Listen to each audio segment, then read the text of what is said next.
We are back. Today, it's Tuesday. 2 days ago, the Latin American International Championships wrapped up. So, we're going to be talking about the results of this tournament. I think that this is one of the most interesting results we've had so far. And that might be biased because I have to play in Sacramento in a week from now. So, of course, these are going to be interesting to me. But this tournament was the first international championship of the season, meaning that the point payouts were much higher than regional would be, and that people really brought out their best tech. So, usually at these super majors are when you see people really bust out the stuff they've been hiding away from everyone else. So we're going to talk about the results. If you guys enjoyed this video at any point in time, do me a favor, leave a like on it, subscribe to the channel, turn on notifications. GamerSupps ad here. This channel is partnered with GamerSupps. If you want to support my work and get great tasting drinks, you can order GamerSupps through my link in the description down below, or with code Moxie boosted at checkout for 10% off. GamerSupps is a caffeinated product that I recommend only to my 18+ viewers, but my link will send you to their caffeine-free product section just in case. Every product purchased through my link supports my channel financially, so I'd really appreciate the support. Now back to the video, and let's get into it. So, the winner, of course, is the GOAT, Marco Pimenta Caludura Silva.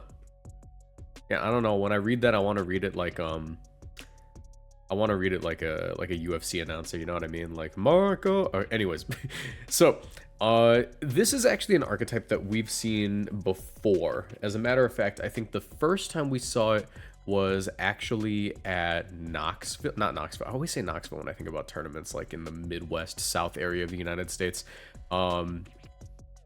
I'm thinking of freaking, why can't I think of where? Louisville. We saw it with Joe UX9, right? The Louisville Regional Championships. We saw a similar team as soon as it loads. Second place, except the Mons are a little bit switched around. And I mean, like, most of the team is different, but the archetype is widely the same. It is the Torkoal, Jumpluff, and second or third fire type combo. So originally what we saw with this combo, it's when Garchomp was sort of dominating everything.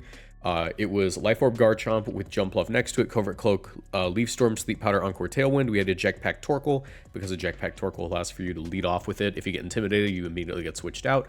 You also have a Pivoting Overheat, and then of course you have your Choice Specs Fire type. In this case, it was Hisuian Typhlosion, which is only 95 base speed, but it can't be flinched because it's a Ghost type, or it can't be flinched by Fake Out because it's a Ghost type. Meanwhile, Marco Silva adaptation was made on this, and we see it. We see like this Sun Core, the Jumpluff double fire type with Torkoal combo being thrown onto a Tailwind Porygon 2 Ursaluna archetype. Now, in previous formats, Tailwind Ursaluna wasn't a super reliable thing because things were a little too fast for it. But with most Pokemon sitting at around like the 90 to 110 speed tier, Tailwind Ursaluna and even Tailwind Porygon 2 are now a thing. So effectively, you're able to play Tail Room, which is awesome. And this archetype is just genuinely quite scary. Choice Specs Solar Power Charizard, especially with Terra Ghost being thrown on there to make sure you can't be flinched. A lot of people usually throw like Terra Fire on there to get absolutely like nuclear damage, but by putting Terra Ghost on it, you're not missing out on a lot of KOs, as Charizard with, Choice Specs and Solar Power is already dealing a lot of damage. It just prevents the flinch.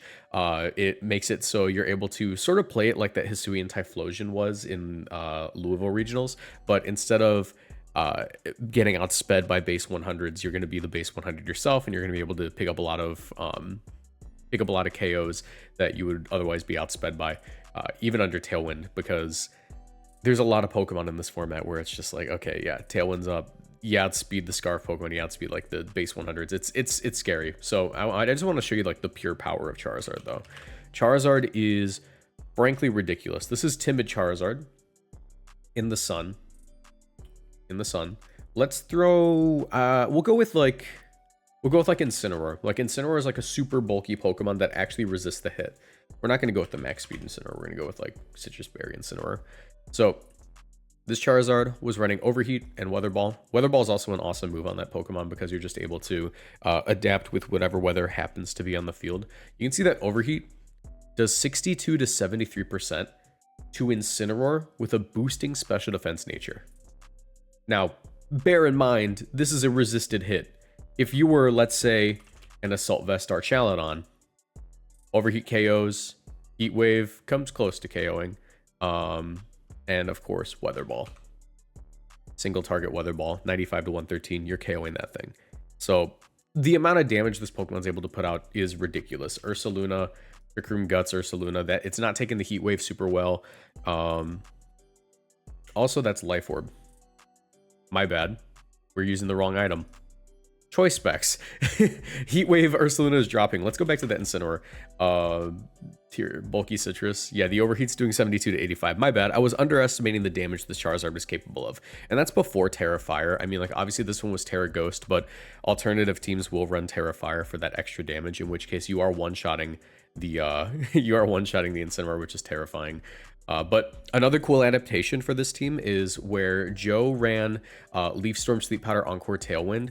Marco Silva actually ran just a full support set with Sunny Day over the Leaf Storm, which I think is actually really, really smart. There's a lot of weather wars going on in this format with Alolan Ninetales and Pelipper running around.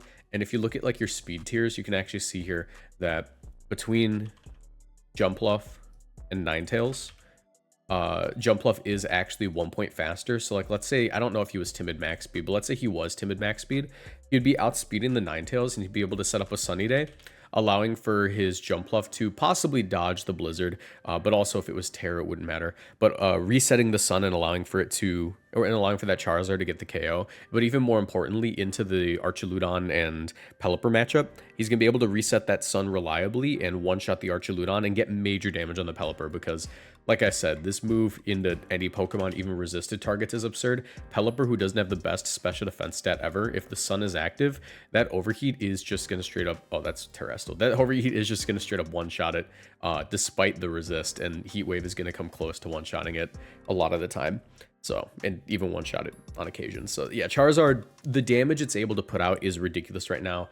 It's not even really carried by a gimmick anymore. It's not carried by Terrastal, it's not carried by Mega, it's not carried by Z-Move, Gigantamax. It is just finally in a format where its speed tier and power is enough to do exactly what it needs to, and not a bit more than that. Not even a little bit more than that. It is perfect at the moment. I consider Charizard one of my favorite hyper offensive Pokemon in this format because of this reason. It just feels like it is the right amount of broken.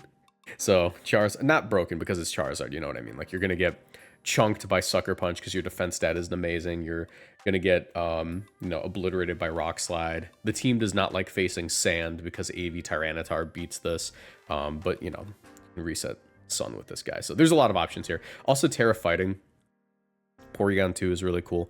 Obviously, Terra Fighting Terra Blast is going to be a one-shot onto opposing T-Tar and opposing Excadrill and opposing King Gambit, so that's a really nice adaptation. And of course, you still have like the Trick Room mode, so that's enough about that first place team. Its matchups into like everything are phenomenal. I'm trying to think of like what its worst matchup would be.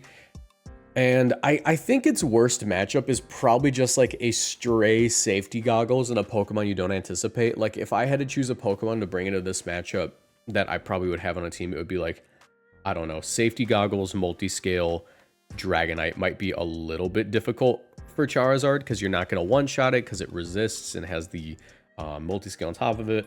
You can't put it to sleep. It could be an issue, but cool team. Very, very cool team. I do miss Encore. I think Encore is such a good move, but I understand why he put Rage Powder on over Encore. It's a really good move. So next up, it would not be a Regulation H Regional without Rain in finals. Rain did make it to finals. Victor Medina was running this very cool Terra Fighting Archaludon Stamina Assault Vest set. Flash Cannon, Body Press, Electro Shot. We had the Scale Shot. One attack Dragonite on the other side of the field. One attack Dragonite is okay. I don't like that it gets walled by Primarina. You have to like play around it, but I suppose that Archaludon doesn't really care too much. You're able to go for like Electro Shot into it. And of course, like Choice Scarf Golden Go with one attack Dragonite is very solid because you're going to outspeed every fairy that threatens Dragonite, and you're going to one-shot them with Make It Rain. So that sort of patches up that matchup, which is why it works. I prefer having 2 attacks on my Dragonite. I don't care what they are, as long as I have at least 2 attacks, I'm happy. But on top of that, I mean, it's just like standard Pelipper, Muddy Water. Well, I guess not. Muddy Water isn't standard. They tend to be Weather Ball, but Muddy Water is pretty nice. Hurricane, Tailwind, Protect. We have the Ursaluna, it probably has a Tailwind speed tier, but it's also going to be helped out by the Sinistcha. Sinistcha is a really cool Pokemon to make finals at an IC. Citrus Berry, Terra Dark, it's going to make it so you're not going to be one-shot by opposing Ghost and Dark Pokemon like King Gambit, but also you're going to be immune to Prankster Taunt, which allows for you to continuously go for Rage Powders, Life Dews, and Trick Rooms. And the Hospitality is really, really good next to Archaludon and, of course, Ursaluna, because you're going to be able to heal it back up to full. Or not heal back up to full. You're going to be able to heal it back up by 25% every time you hit the field. And even cooler than that, the Dragonite, if it gets healed up to full, will recover its multi-scale, allowing for it to reset and take half damage for the next turn. So it's really awesome. I like the Life Dew. Life Dew is not a move that I often use in my teams. I find that I would prefer to have like the extra attack on my Sinistcha, but I can't deny it. Life Dew is a solid move. I mean, it's basically just another Hospitality. So cool team. I think that Sinistcha should pick up a little bit because of this. Sinistcha is like a Pokemon that just provides a lot of roll compression and value. It gives you the Rage Powder that you want from like a Moongus. It gives you the Fake Out immunity on your Trick Room setter that you want from like Indeedee, but also it gives you just the general Trick Room that like any Trick Room setter would have, like Porygon 2. And it gives longevity to your team. So I appreciate that. Like it also, you know, Pollen Puff from a Moongus is like the best recovery move in the game, but but Life Dew and Hospitality do about the same amount of healing, just extra time. And yeah, you get the roll compression out of it, which I think is super cool. And it's a Pokemon that can really throw off a lot of matchups. Like there are a lot of matchups that I play where I'm like, oh yeah, the Archaludon's like almost down, or whatever Pokemon that they decide to set up. I've seen like Sinistcha and Laic where I'm like, okay, one more hit should do it, and then, you know, Sinistcha hits the field, the attack does not KO, they Drain Punch, they get back up to full, and I cry so hard. So that's certainly a really cool adaptation. In third here, Ashton Cox has a really awesome team that I very much enjoyed using the other day on my stream. And the video that came out right before this one, actually, because this video should drop right after that. Komodo is a Pokemon that a lot of people have been saying will have its moment in Regulation H. I think that at the beginning of the format, we saw a lot of Clangorous Soul, Throat Spray, Komodo, but it didn't feel like it was the right time for it. It didn't like the Garchomp matchup. It didn't like, it just like didn't like, you know, having to deal with opposing Haze. But I think that this team really made it work. Sneasler next to Komodo is really scary because Sneasler is able to deal with opposing fairy types, meaning Komodo doesn't have to Terra in front of them immediately. But also with Pokemon like Golden Go really starting to dominate the format, and also Rillaboom. Like Rillaboom's always been great, but like Rillaboom is certainly going to be here forever. With Golden Go, like, and other Steel types just starting to become super relevant. That Terra Fire at +2 with Flamethrower, being able to one-shot them is very nice. And of course, I mean, the worst matchup Komodo probably wants to deal with is probably...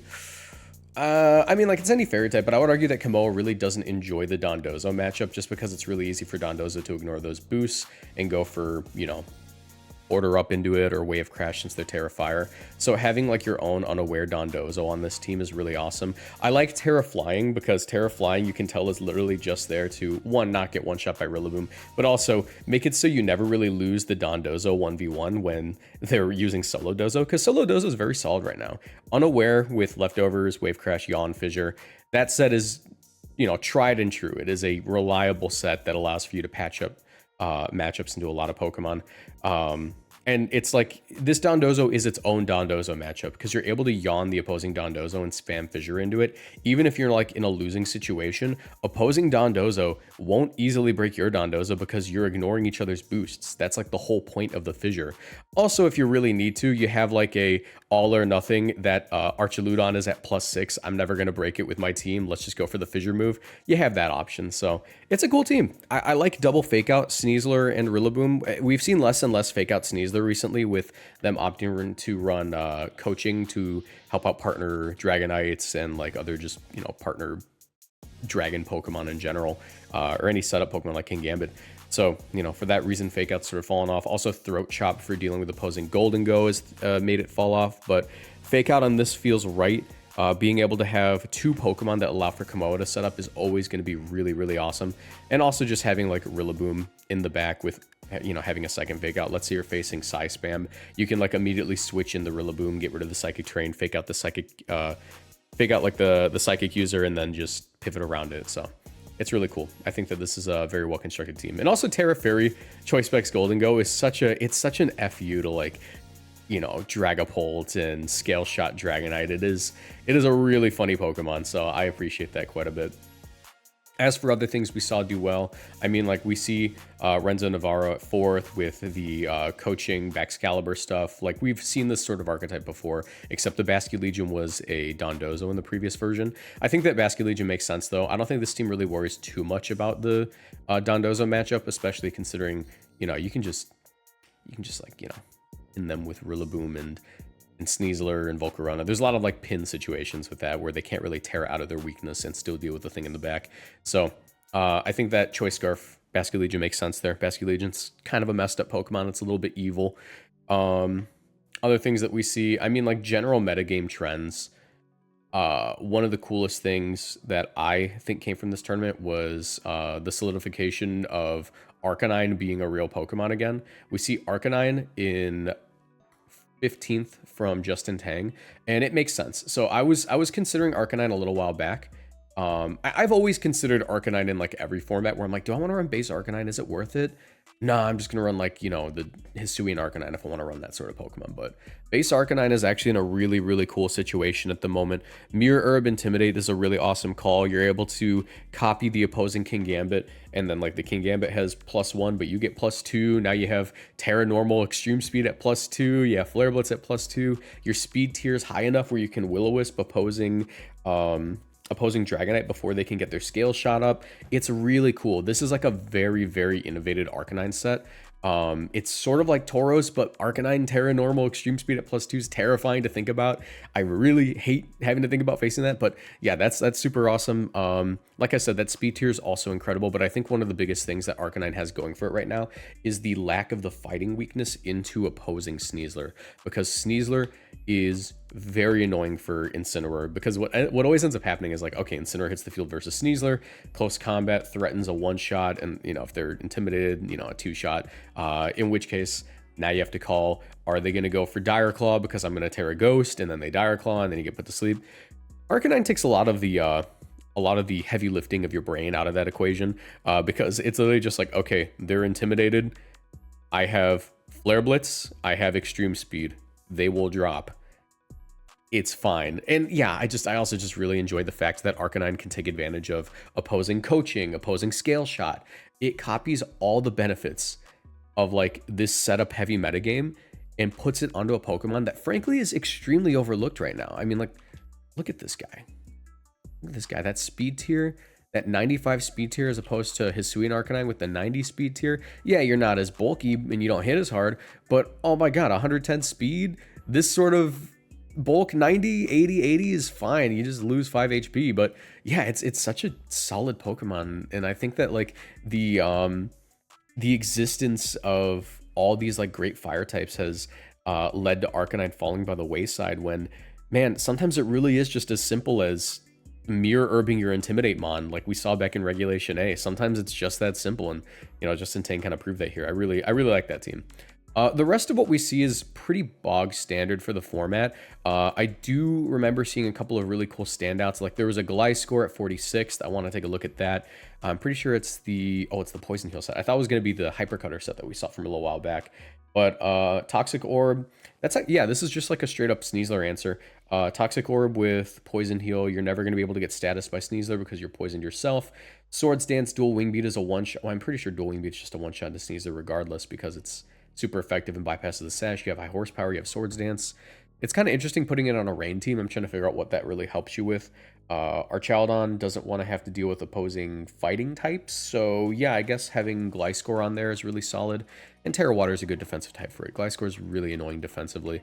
We look at its stats here. A lot of people in doubles aren't familiar with Gliscor, but in singles, People are quite familiar with that guy. 75 HP, 125 defense, 75 special defense, 95 attack, and 95 speed. Like, once again, like those higher speed tiers, 90 to 95 to 100 being like the upper speed tiers of this format is like really, really healthy for what we see. It's no longer like my Flutter Mane outspeeds you, I win. My Chimp outspeeds you, I win. My Mirrodon outspeeds you, I win. It's no longer that. Like, now we have like Tailwind or Solano. We have like mid speed tiers coming out from the woodwork.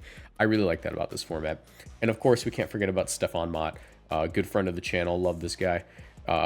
And really interesting team. I mean, the Moringa Berry Garganical is super, super cool. If I remember correctly, Moringa Berry is the one that gives you special defense at 25% or lower. Let me just make sure I'm not freaking that one. Moringa Berry, yeah, special defense by 25, or special defense by 1 stage if it's hit by a special attack, not by 25% or lower. Which, on this team, do you self-activate it, or is it just that it's really easy to switch in on a special attack? I think it's just that it's super easy to switch in on a special attack.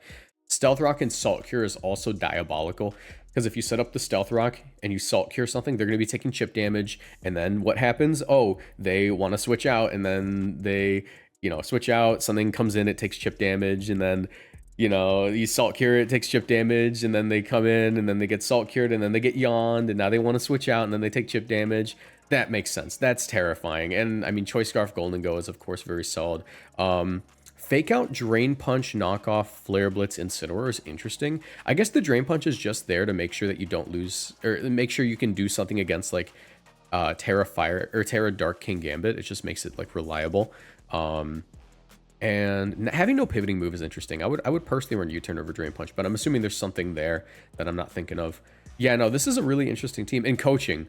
Oh, I get it. Okay, you can lead off Incineroar. It's an offensive Incineroar. It's Fake Out, coaching, Drain Punch. That makes sense. And you can also coaching your Dondozo, which is terrifying. So this is really cool. I would personally have run Wave Crash. I like Wave Crash over Liquidation, but dang, Stefan makes some really cool teams.